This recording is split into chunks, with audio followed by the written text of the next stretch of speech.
Hey, what's up YouTube? What's up everybody? Welcome back to the channel. Thank you guys for being here today. Today we're checking out The Cure with Charlotte Summertimes, all right, with the lyric video. So this one right here is a donation request. Thank you so much for the donation. Greatly appreciate that. Let's go ahead and read it off real quick. It says, "Hi Sean, I would love it if you could react to Charlotte Sometimes by The Cure. There's an official video with 8 million views, but it doesn't have good sound quality.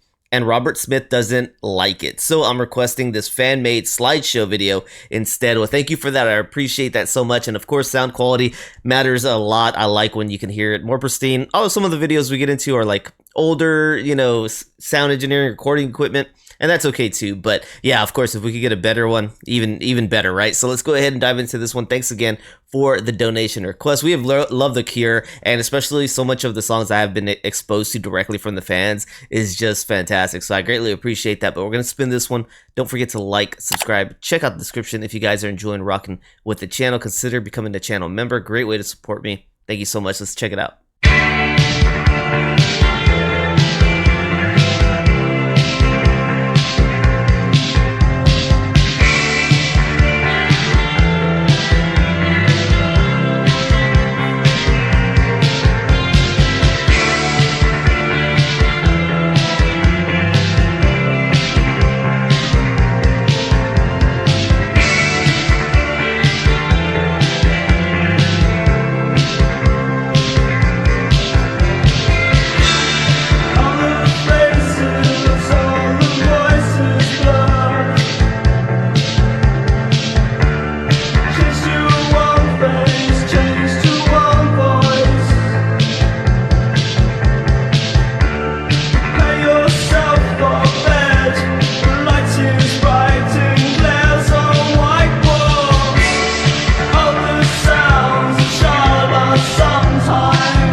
get it. They always get it.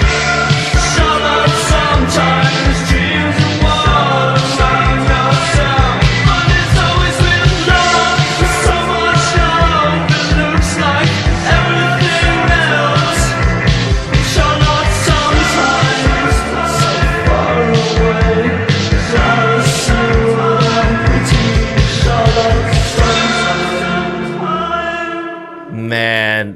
They always do it with the sound. It's so impressive. I love, obviously, the front forward bass right there, man. It's such in your ear, but it's a fantastic bass line, very fun to listen to. And, you know, those, I guess that's usually what your feature should be, right? That the one instrument that is just doing so much, it's candy to the ear.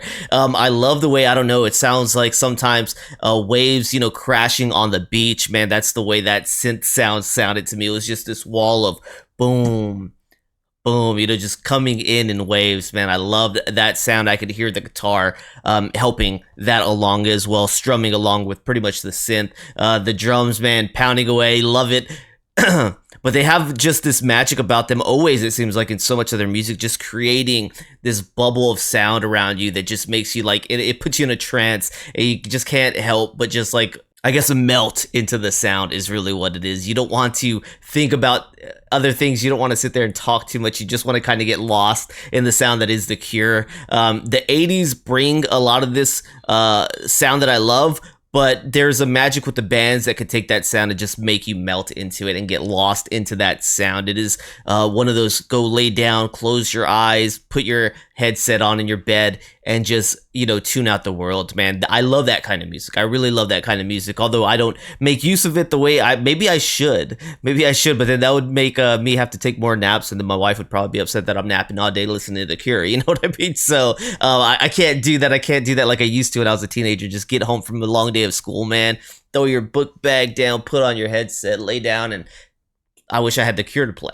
I wish I had The Cure to play then, man. That would have made some awesome times for sure for me. But, you know, we might have to run it back in my adult age. We might have to just do it and tell the wife, hey, I need my Cure nap every now and then, okay? But, yeah, this one was really dope. As for the song, even with the lyrics on this screen, it was hard for me to understand completely what it was about. It definitely gave me a feeling of, like, sadness and losing, you know, maybe reality sometimes, talking about, you know, all the faces they blur.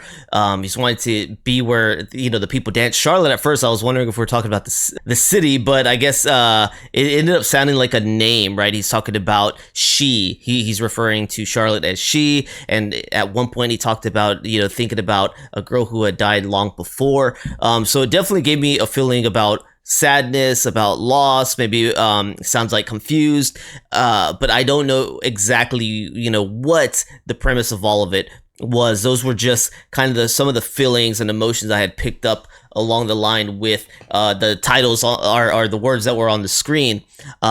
You know, Charlotte sometimes. Yeah, so I don't know. I'm hoping we'll get more explanation from the wiki, but yeah, even being able to follow all the lyrical content on the screen, it still didn't, you know, really paint the full picture for me. So that's just honestly, but yeah, so at first I thought maybe we were talking about a man who is talking about a woman, and, you know, wanting to chase her down. But then I got the feeling that we were talking about somebody expressing their own confusion and sadness, things like that. But yeah, let's go ahead and dive into the wiki and see what else we get there. All right, so this is what we got right here. Charlotte Sometimes from The Cure, released in 1981, gothic rock post-punk. Songwriters Robert Smith, Simon Gallup, and Mr. Tolhurst. Says Charlotte Sometimes is a song by English rock band The Cure, recorded and produced producer Mike Hedges, Playground Studios, and released as a non-album single in 1981, following the band's third studio album, Faith. Okay, the song Charlotte Sometimes was based on Charlotte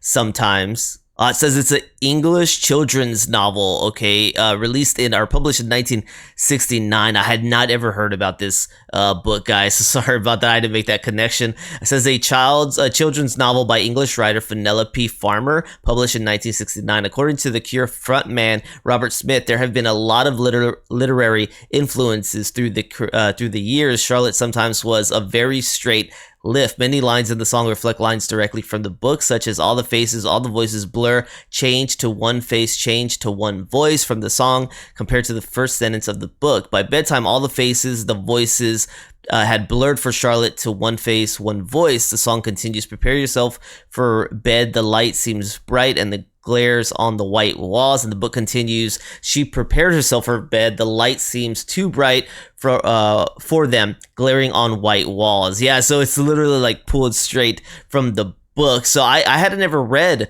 the book before, so I don't know much about what it even is. We'll see if we can get a a brief description, but down here it says the cover of the single is a distorted picture of Mary Poole, Smith's then girlfriend and later wife. The same picture was used again as the Cure's the cover. Okay, so this cover picture right here, I can't even tell that's a person.